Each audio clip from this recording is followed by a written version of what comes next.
Hello, everyone, and welcome to our first launch for this academic year. Now, to set out the scene for today's talk, I would like to take you back to 2017, which feels ages ago for some weird reason. On May 31st, 6 minutes after midnight, Donald Trump tweeted, "Despite the constant negative press fefe, everyone was puzzled what that word was. And even though this tweet was deleted a few hours later, his tweet became viral. Most importantly, though, the coverage that Trump's tweets have received throughout his presidency suggested that US media and in general, international press were far from interested in allowing pluralism in public discourse. Now, fast forward to 2021, when Trump was placed in a social media exile. The 75-year-old social media junkie has been banned from all his favorite platforms since January, when he was accused of inciting and uploading a violent insurrection.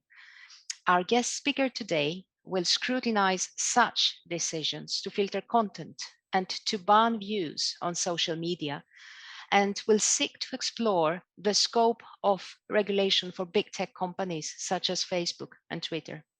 Now, a few housekeeping announcements. You will see that, as with previous digital lounges, this is set out as a webinar. Now, we may not see you in this setting, but we need to feel your energy. And most importantly, we need to hear your questions.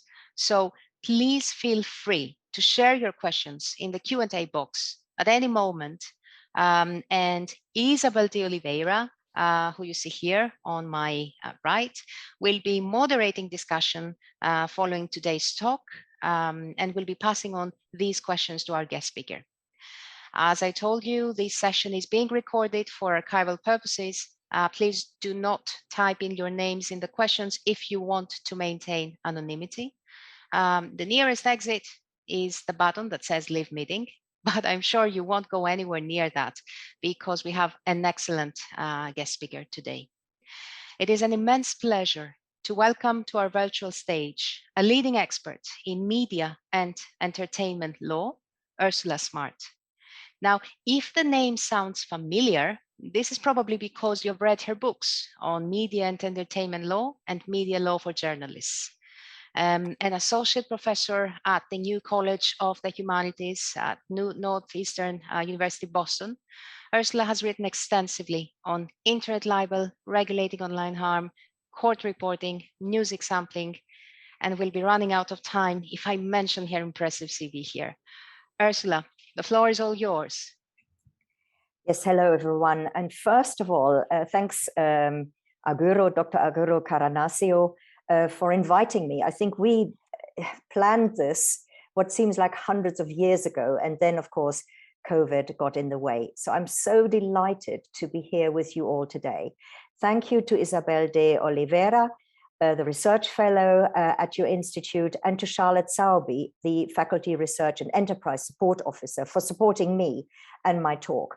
Because my talk is really quite long, it's the video is 46 minutes long, and we've only got limited time. If that could be played immediately, and then we'll re-meet in about 46 minutes to answer your questions. Over to you. Excellent. Yeah, sorry, I'm just having a little trouble sharing the screen, but it should be working now. Can you all see perfectly the screen? Yes, that's excellent. Thank you very much, Isabel. Thank you. They really did not know how to communicate. Today, we're going to look. Hello. Facebook's outage and all its other platforms like Instagram and so on caused an enormous, well, uproar in the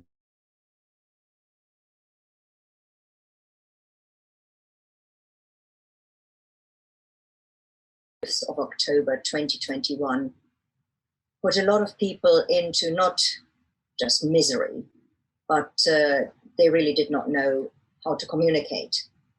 Today, we are going to look at Facebook, Twitter, some of the other big 5 social media platforms.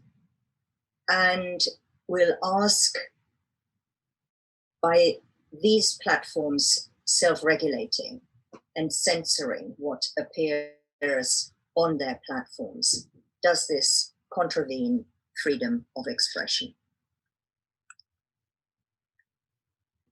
In June 2021, Facebook announced that former US President Donald Trump would be banned from its platform for at least 2 years.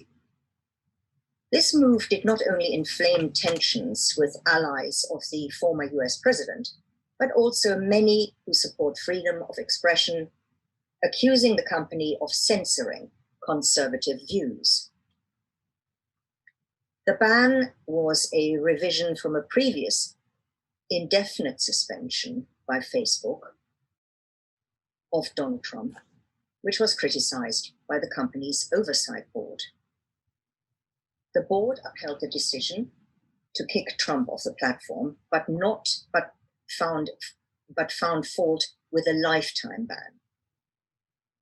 The new suspension is effective from the date of Trump's initial suspension on the 7th of January 2021, the day after the attack by the ex-president's supporters on the US Capitol building in Washington. The company had barred him from its platform for voicing support for the Capitol rioters.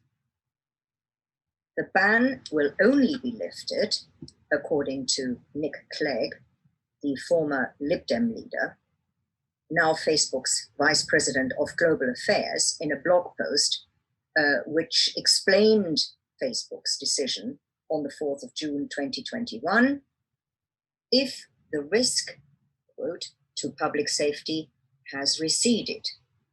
And Clegg continued, when the suspension is eventually lifted, there will be a strict set of rapidly escalating sanctions that will be triggered if Mr. Trump commits further violations in future, up to and including permanent removal of his pages and the account. Since its creation in April 2021, Facebook's oversight board published its decisions on a wide range of highly significant content issues, including the Smartt Pete or Black Pete decision. In this case, the oversight board upheld Facebook's decision to remove specific content that violates the express prohibition on posting caricatures of Black people in the form of Black faces contained in its hate speech community standards code. The background to this case was that on the 5th of December 2020, St. Nicholas Day in the Netherlands, a Facebook user in the Netherlands shared a post including text in Dutch and a 17-second long video on the platform. The video showed a young child meeting 3 adults, one dressed to portray Santa Claus and 2 portraying Smartt Pete. They had their faces painted black and wore afro wigs under hats and colorful Renaissance-style costumes. All the people in the video appeared to be white, including those with their faces painted black. Facebook removed the post for violating its hate speech policy. Though part of the Dutch Christmas and Santa Claus celebrations, the use of blackface by white people is regarded as racist and is widely recognized as a harmful racial stereotype. The majority of the board saw sufficient evidence of harm to justify removing this content. A minority of the board saw, however, insufficient evidence to directly link this piece of content to the harm code supposedly being reduced by removing it. They noted that Facebook's value of voice specifically protects disagreeable content and that while blackface is offensive, depictions on Facebook will not always cause harm to others. They also argued that restricting expression based on cumulative harm can be hard to distinguish from attempts to protect people from subjective feelings of offense. The Donald Trump and Smartt decisions came as part of an announcement detailing broader changes to Facebook's policies in April 2021 on how it moderates speech by influential public figures, following criticism from the Oversight Board that its existing approach had created widespread confusion.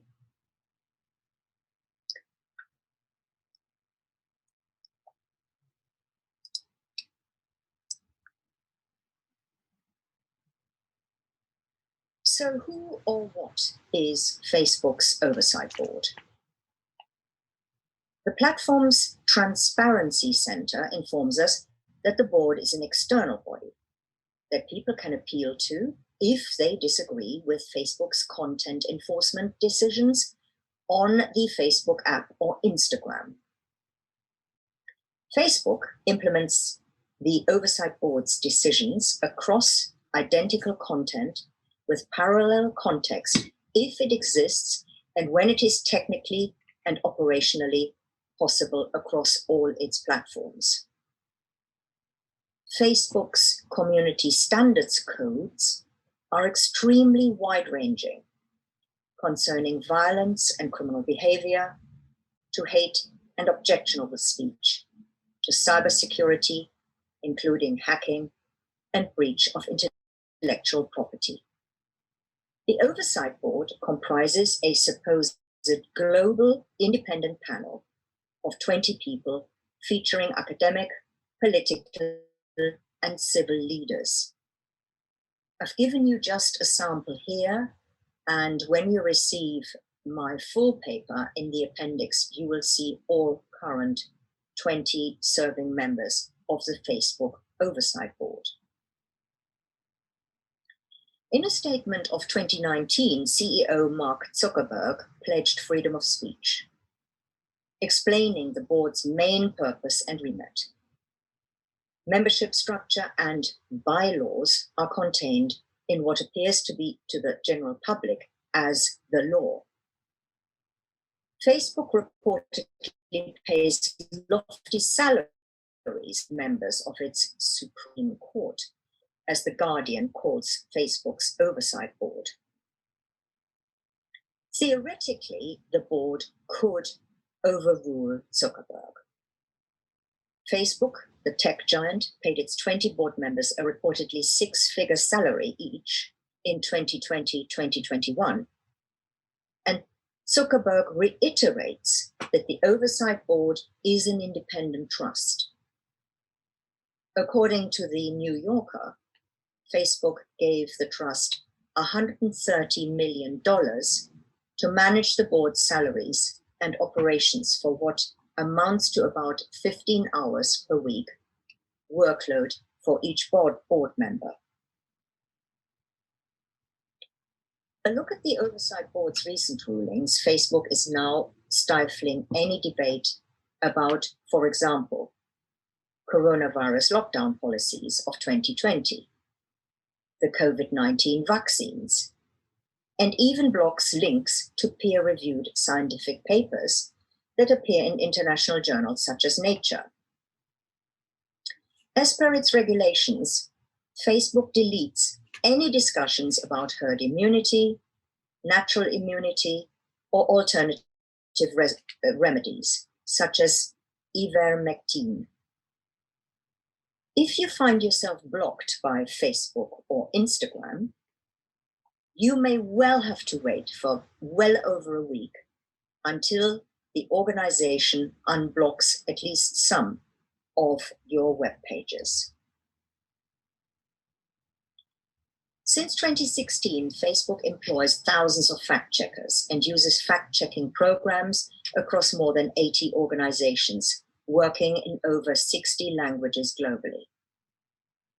The idea is to fight the spread of misinformation and to provide people with more reliable information across Facebook, Instagram, and WhatsApp. Whilst this appears to be a good idea, Facebook, Twitter, and Google now employ fact-checking algorithms to block and silence some possibly valuable research in virology and biochemistry. Videos advocating right-wing hate speech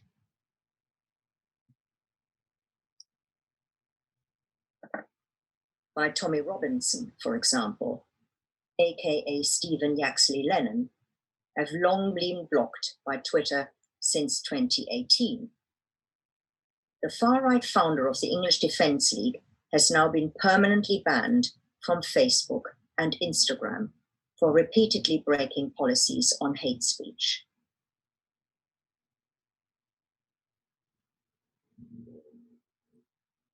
With the arrival of social media, and most young citizens now obtaining their news from Facebook, as opposed to bona fide news sources such as BBC or Reuters, this has meant real and fictional stories are now presented in such a way that we're sometimes finding it difficult to tell these two apart. Fact or fiction? Currently, nearly 3 billion people use at least one of the Facebook-owned social media platforms: Facebook, WhatsApp, or Instagram. Individuals typically use a combination of Facebook-owned platforms. Socio-demographic research by a team of psychologists found that WhatsApp is the most widely used application and therefore has the strongest reach. The other popular platforms are Twitter, LinkedIn, Snapchat, TikTok, Pinterest, Reddit, and YouTube, owned by Google. When Donald Trump beat Hillary Clinton in the November 2016 election by becoming the 45th US president, fake news became his buzzword. In record time, the phrase morphed from a description of a social media phenomenon into a journalistic cliche and an angry political slur. Of course, fake news has always been around. As Mark Twain, Jonathan Swift, or possibly Winston Churchill allegedly said, "A lie gets halfway around the world before the truth gets its shoes on." And even that quote might even be fake news. We often do not really know news sources. During the Trump election campaign in 2016, BuzzFeed News identified more than 100 pro-Trump websites being run from a single town in the former Yugoslav Republic of Macedonia. So, what's wrong with Facebook, Twitter, or YouTube selecting and censoring what is right or wrong for their platforms? How impartial should the media be? What is the difference between comment, conjecture, fact, or fiction? And what are the boundaries of a free press and freedom of expression?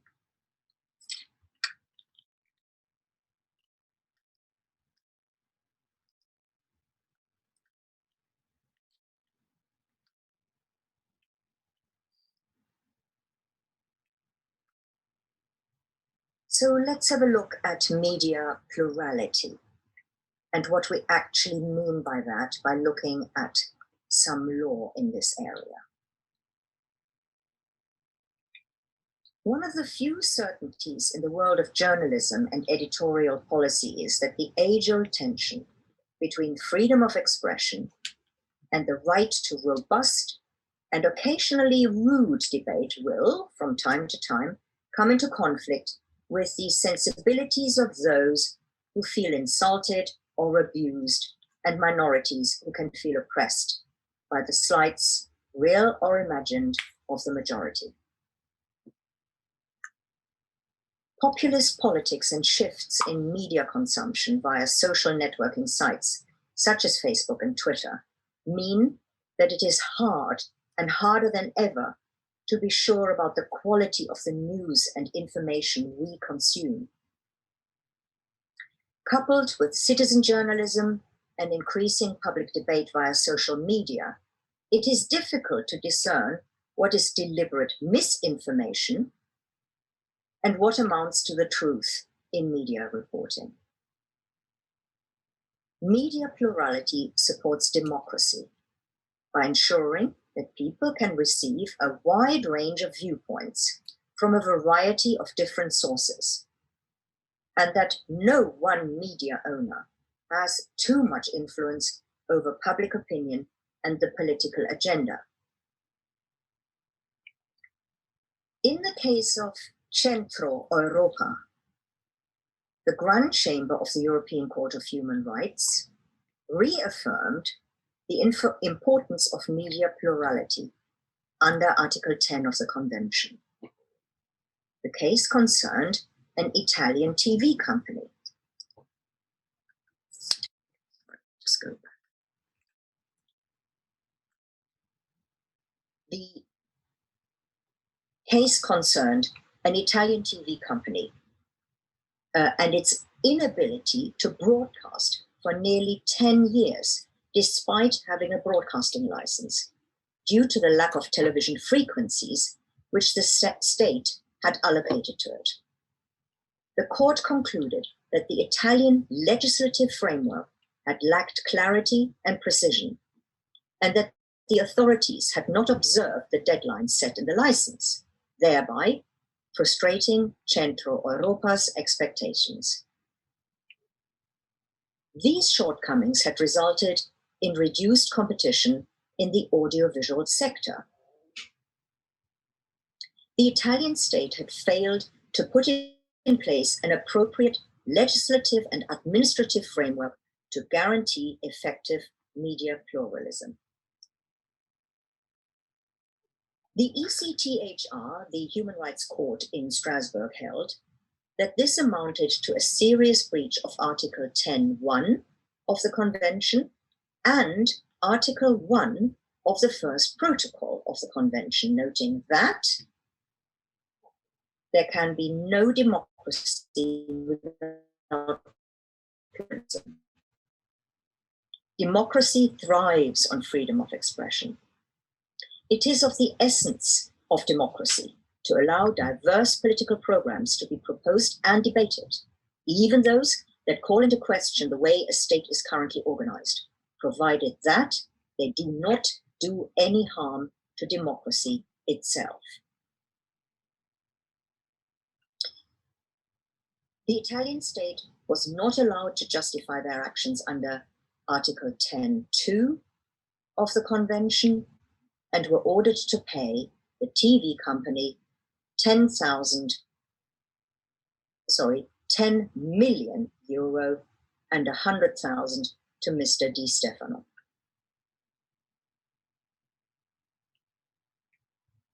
This was a substantial fine in 2012.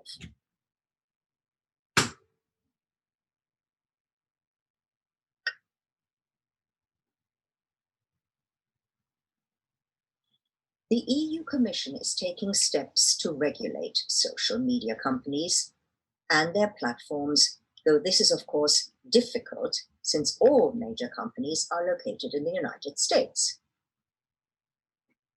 In its communication of September 2017 on tackling illegal content online, the European Commission promised to monitor progress in tackling illegal content online and assess whether additional measures were needed to ensure the swift and proactive detection and removal of illegal content online, including possible legislative measures to complement the existing regulatory framework. The Commission then recommended a set of operational measures to be taken by companies and member states to determine and propose future legislation.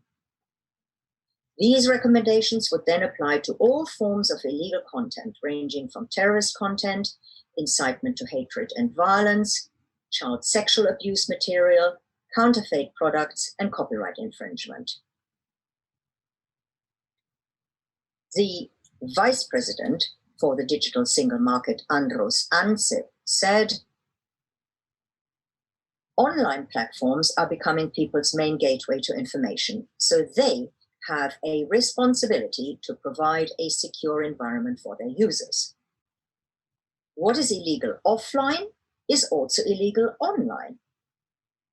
While several platforms have been removing more illegal content than ever before, showing that self-regulation can work, we still need to react faster against terrorist propaganda and other illegal content, which is a serious threat to our citizens' security, safety, and fundamental rights."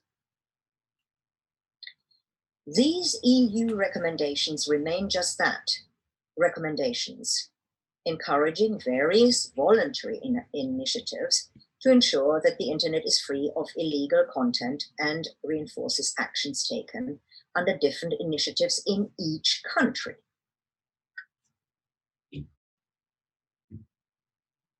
What's happening in the UK? The UK government has already set up a digital markets unit, the DMU, with a new regulatory regime under the auspices of the Competition and Markets Authority, the CMA, to oversee a pro-competitive regime for social media platforms that currently dominate the market, such as Google and Facebook. The UK government aims to introduce and enforce a new code to govern social media companies' behavior when interacting with competitors and users. Ofcom, the communications regulator in the UK, has a range of statutory duties introduced by Parliament in 2003 to support media plurality in the UK by way of the Communications Act of 2003.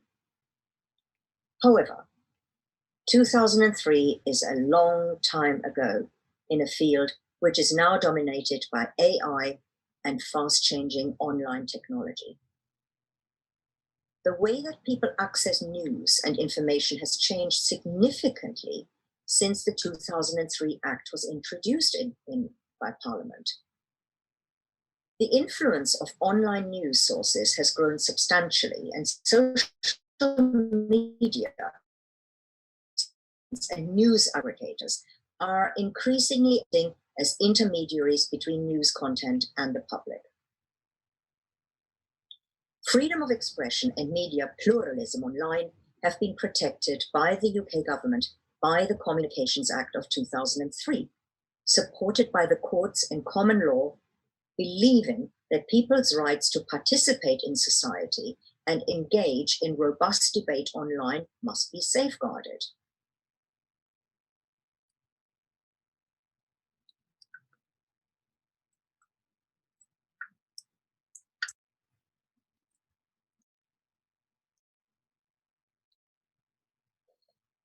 Ofcom has an inherent duty of care,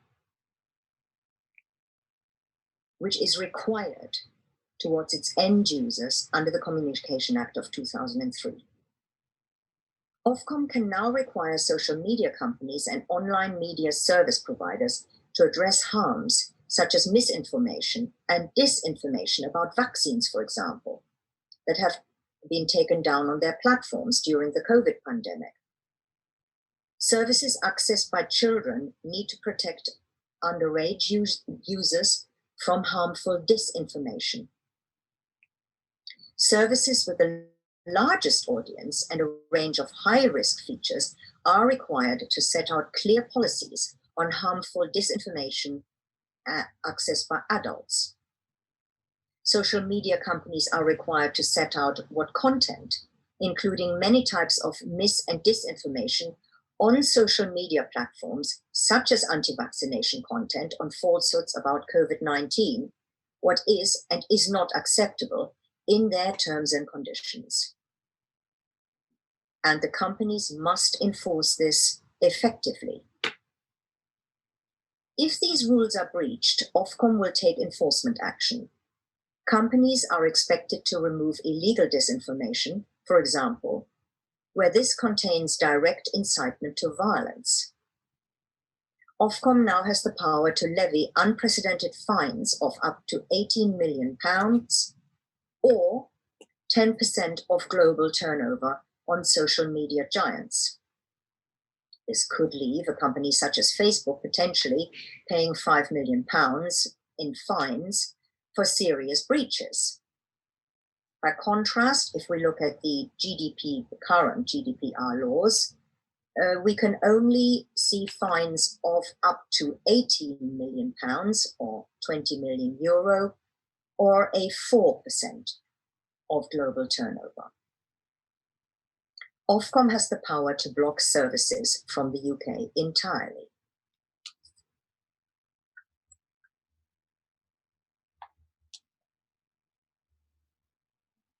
Let's now have a look at the question, are social media platforms publishers? US law is quite clear on the matter. Social media platforms are not publishers. They're conduits or walls on which graffiti can be plastered, as the New York court ruled in the Prodigy case in 1999. Companies such as Facebook, Twitter, Google, etc., lie on US law, which confirms that they are platforms only covered by the legal protection of Section 230 of the US Communications Decency Act of 1996, the CDA. This means they cannot be sued, for example, for libelous content, hate speech, or any other damaging material which appears on their social media platforms. This means that Section 230 removes the duty of care element. The Communications Decency Act was the United States Congress' first notable attempt in 1999 to regulate pornographic material on the internet. Section 230, entitled Protection for Private Blocking and Screening of Offensive Material, provides immunity for website platforms from third-party content.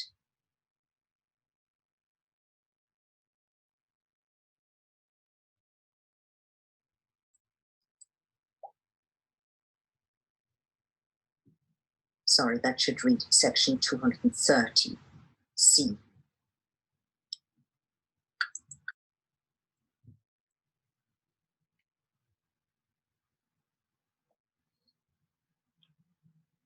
At its core, Section 230C1 provides immunity from liability for providers and users of an interactive computer service who publish information provided by third-party users.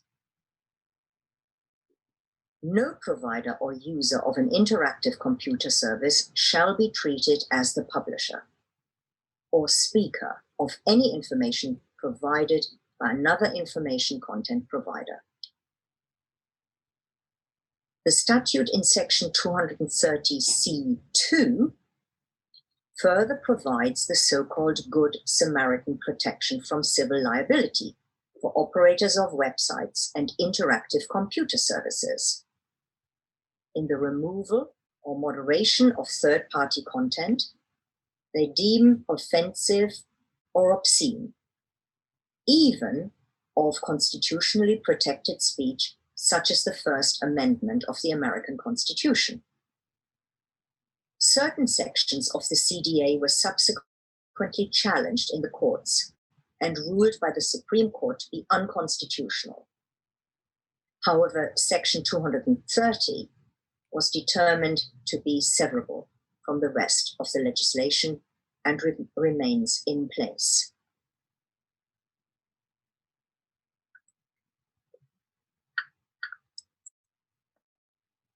Facebook and other social media companies are platforms in US law. They're not publishers and are afforded legal protection under Section 230. Facebook and Twitter's policies include the importance of freedom of speech, yet censor or ban content, which then leans towards the fact that they are publishers. We could, of course, go further and include video and communications platforms such as Comcast, Netflix, Verizon, AT&T. These are also platforms which primarily serve to facilitate communication and distribute information. They cannot be regulated by UK law for streaming harmful material to children, for example, before the watershed.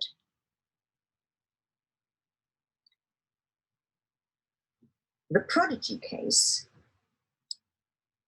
with its full title that I show you here, Lani and Prodigy Services. So in the Prodigy case of 1999, the New York court ruled that an ISP cannot be liable for any material posted on its server, since it is merely a host.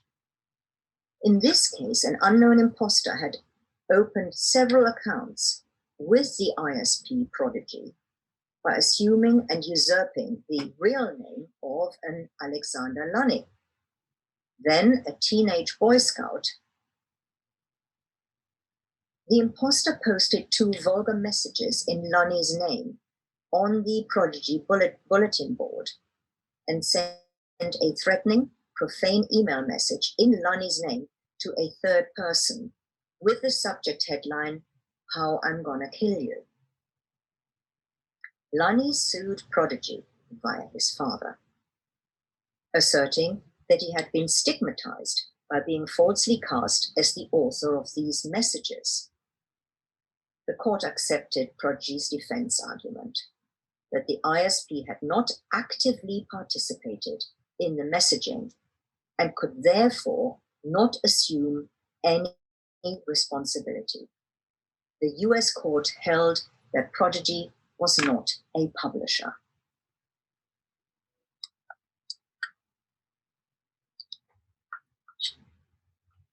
The British courts have sent mixed messages, and we can find the answer largely in the tort of defamation, mostly online libel cases. The first case, which raised the issue between whether an ISP was a publisher of Godfrey and Demon Internet of 2001, which came shortly after the US Prodigy case. Godfrey hinged on whether the ISP Demon, located in the United Kingdom, could be treated as a publisher of the defamatory material posted on by an unknown person about the lecturer in 1997, Dr. Lawrence Godfrey, on a foreign website located in Thailand. Importantly, Dr. Godfrey had asked Demon to remove the defamatory posting, but Demon failed to remove the message for 12 days.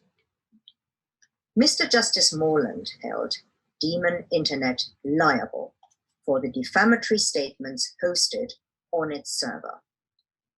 He said that the defendant Demon knew of the defamatory posting, but chose not to remove it in time.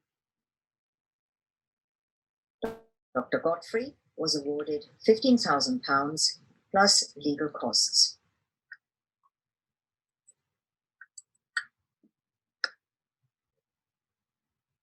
Totaling £200,000 by Demon Internet.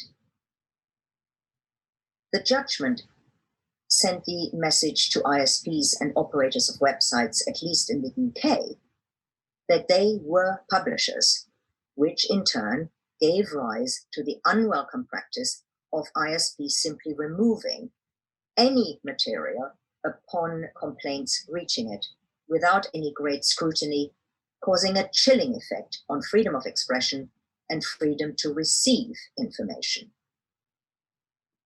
The common law message in Godfrey had been clear. An ISP was a publisher, not a mere conduit of information. Demon's defense argument in court were rather thin with the High Court when it referred to US case law, such as Prodigy on electronic commerce, where US law had clearly stated that an ISP is only hosting information on its servers and is not a publisher. As English common law developed, we saw a groundbreaking judgment by Mrs. Justice Sharp some 10 years later, after Godfrey, in Voodoo and the BBC, when she ruled that publishers cannot be liable for libelous material published out of context on internet search engines. The case concerned a long-running dispute between the BBC and Ghanaian-born Sam Voodoo. When putting his own name into the Google search engine, he had found 3 articles about himself, which he claimed were libelous. The BBC had reported that Cambridgeshire police had been compelled to withdraw a job offer from Mr. Voodoo when it transpired that he was an illegal immigrant. The High Court deemed that neither a search engine nor an operator of website, such as the BBC, should face libel claims for republishing material accessed only via its web archives. And Mrs. Justice Sharp ruled that the BBC was not liable for the Google snippets. Not yet. A couple of years later, the question whether an ISP was a publisher was raised once again in the High Court in Tamiz and Google in 2012. Google argued successfully in this case that it was not a publisher for the purposes of English libel laws. And even if Google was to be regarded as a publisher of the words complained of by Mr. Payam Tamiz, the ISP argued that it was protected against liability by Regulation 19 of the Electronic Commerce Regulations of 2002.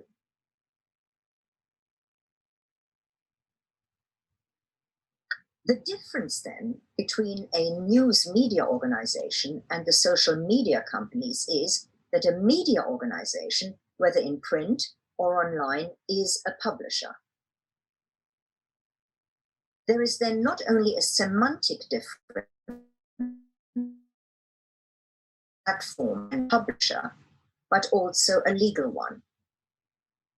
Media companies publish views, news, editorials and opinions. The BBC, Reuters, the Times, the Daily Mail, the Sun or the Glasgow Herald all make editorial decisions about what news to publish, have editorial boards, publish op-ed pieces, and make every effort to fact check and fact check again about every single thing they publish. If they publish a defamatory article about a high-profile individual, such as Johnny Depp, then they can expect to be sued in court, as ample case law tells us.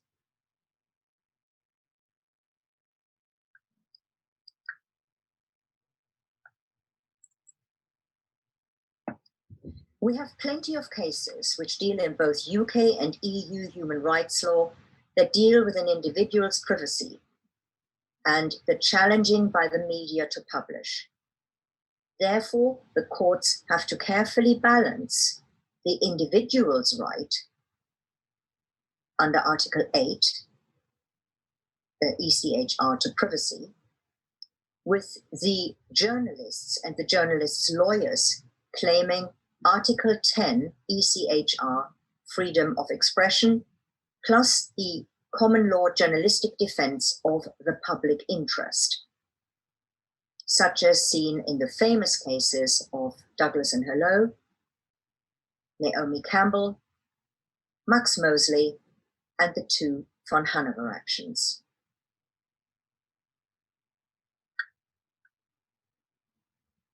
So, looking to the future, now out of the European Union, the UK government faces a choice as to whether it will respond to these challenges with a strategy based on values, or whether it will opt for a more nationalist approach, potentially jeopardizing civil liberties, diplomacy, and the economy in the process.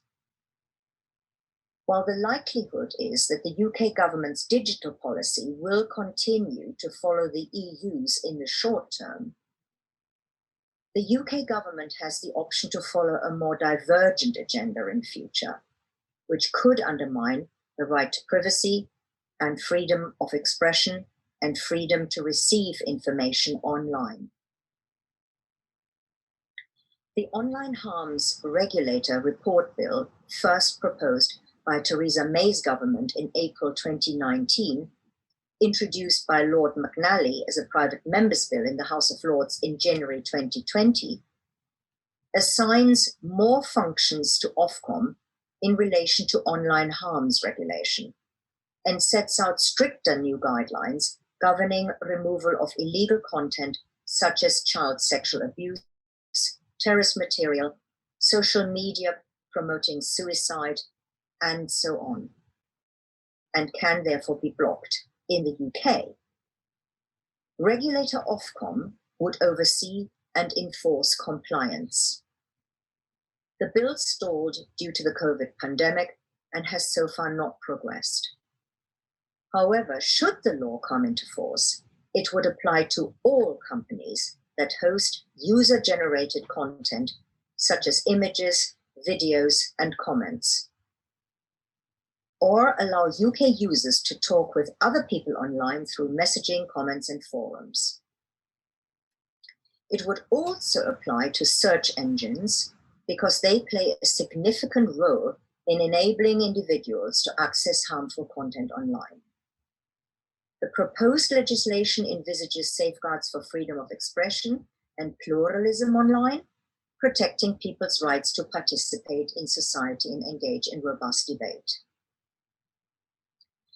The Digital Economy Act 2017 Part 3 Enforcement Bill, introduced in the House of Lords by Baroness Howe in June 2021, seeks to enforce the remaining sections of Part 3 of the Digital Economy Act of 2017 that deal with pornographic material on internet services.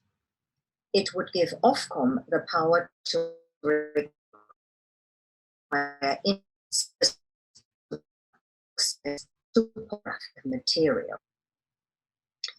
The EU Commission's paper Shaping Europe's Digital Future of February 2020 outlines the EU's digital future strategy and a commitment to invest in digital competencies for all European member states, including protecting its citizens from cyber threats such as hacking, ransomware, identity theft, and ensuring artificial intelligence is developed in ways that respect people's rights.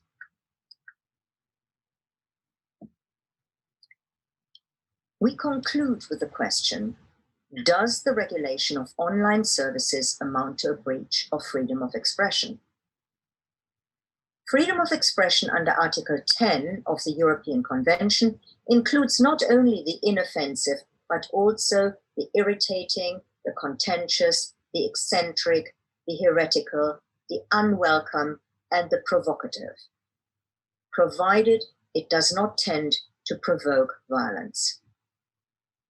Should the big tech companies be able to self-regulate content on their platforms, or has the time come for legislation by governments, such as the proposed UK legislation we have just seen? The best deal the IT firms could strike with the governments is to have clear and verifiable rules on how they publish and moderate content, helping users own, control, and profit from their own data, as well as fair treatment of competitors that use their platforms. EU governments will be judged on how they deal with media plurality, freedom of expression, balancing the right to speak up online versus the spread of misinformation and hate speech on their platforms. We are then left with the age-old question, can the internet be regulated at all? We're left with uncertainty in the global laws. Is it right that social network providers are self-regulating content on their platforms by blocking and deleting offensive posts and individual accounts, which may well amount to online censorship? Thank you very much.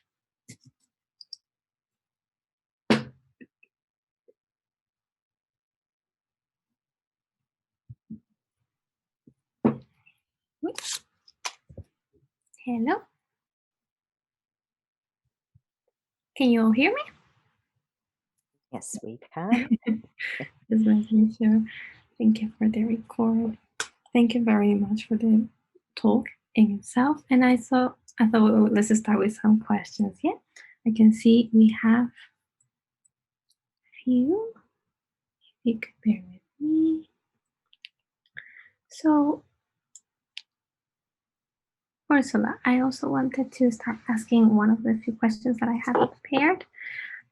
So one question that I have is, how can we moderate content online whilst ensuring that uninhibited data flows enable free speech? I mean, there is really no immediate answer, and I think we can only share what we think. I think we have to start at the very start and saying all these social media platforms that are being used, most commonly the WhatsApp, they're free of charge. And people use it. People, especially the young people, don't always read the small print. As far as I'm concerned, there is no privacy. Even if people say, oh, Snapchat is immediately deleted. I know from the courts, from having been a magistrate in domestic violence courts, for example, that everything will be revealed in court, if I so wish, if the judge orders this.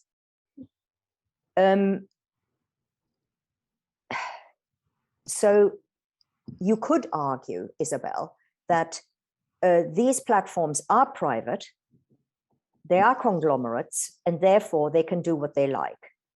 So if they want to delete you personally, Donald Trump, your account, and any of its, I call it hate speech policy, which is now really extensive, then they should be able to do that. But the whole matter is extremely, extremely complex. You know, as I've tried to say, you've got the EU Commission writing policy papers and then sending at least recommendations to 27 member states. So how will Italy deal with this?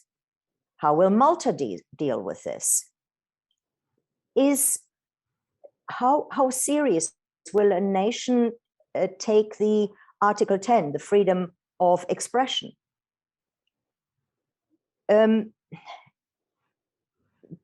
Somebody, sorry, I'm digressing slightly. I see that Isam Dikar here, for example, is saying, what are my immediate thoughts here on the draft online safety bill? I would say immediately, it is almost too late. Like every piece of legislation, whatever governments are doing, it's too late.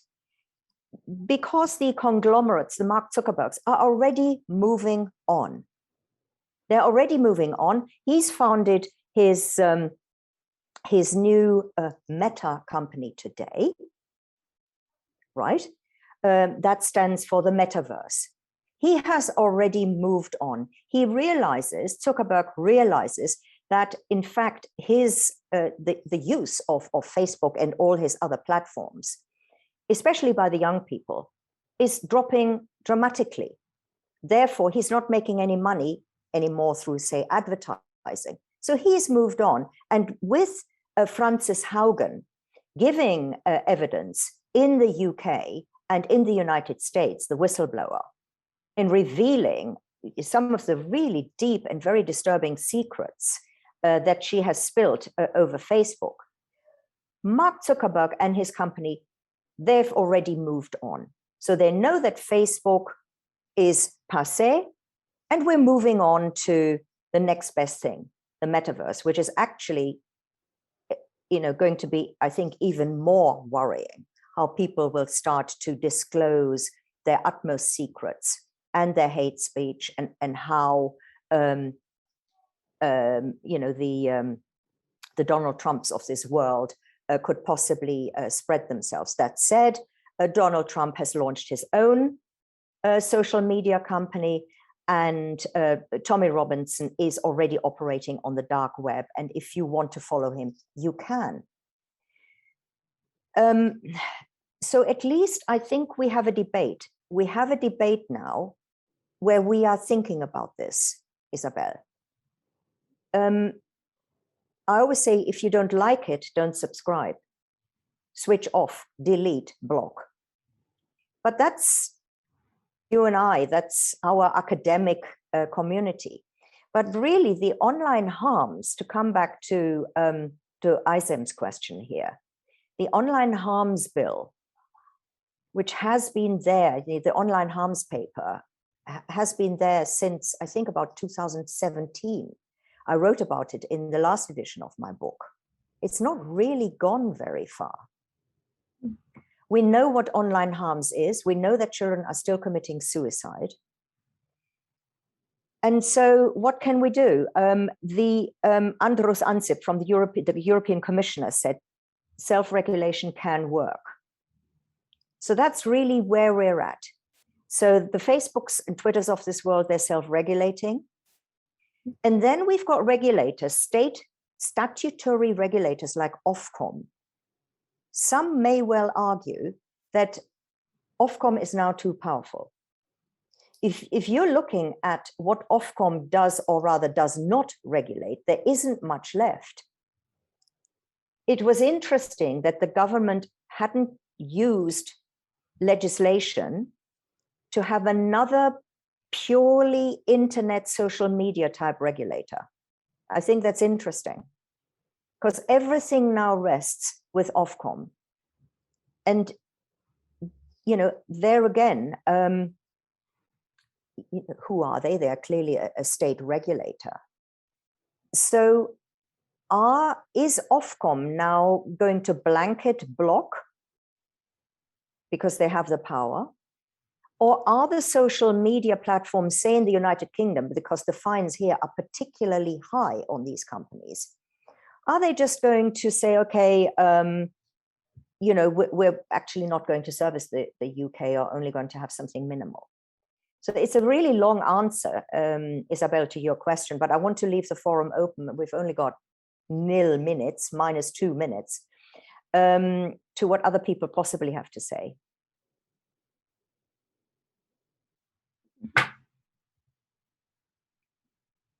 Thank you very much. Sorry, I think you lost me on the screen for 1 second, but thank you so much for, wait, I think we have another question from Asen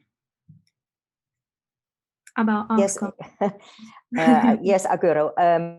If you compare this to the self-regulator, the PCC, or now IPSO and Impress, there are two press regulators. Yes, they have been regarded as toothless poodles, and nothing has changed, because PCC and Impress and IPSO in particular, are made up by editors, and it's not an outside body. But then the press, the UK press and the UK media, has always resisted privacy legislation. So there is no parliament and no government, indeed, to actually, say, pass a privacy bill into privacy law, because the media is far too strong. So that's why we don't have privacy laws in the UK, with an abundance of case law ever emerging.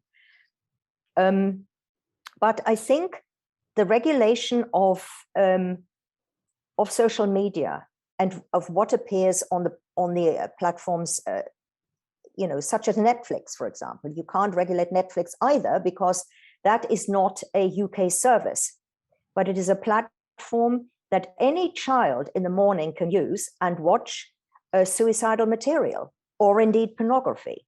But what is interesting is the bill that is currently going through Parliament to bring in, Part 3 of the Digital Economy Act 2017, and that will be a bombshell of regulating and controlling and basically cutting off pornographic services on TV and online platforms. I think that will upset quite a lot of people and could possibly cause splitting up of couples and divorce cases. I fear the worst there, but that's a very interesting one. Thank you.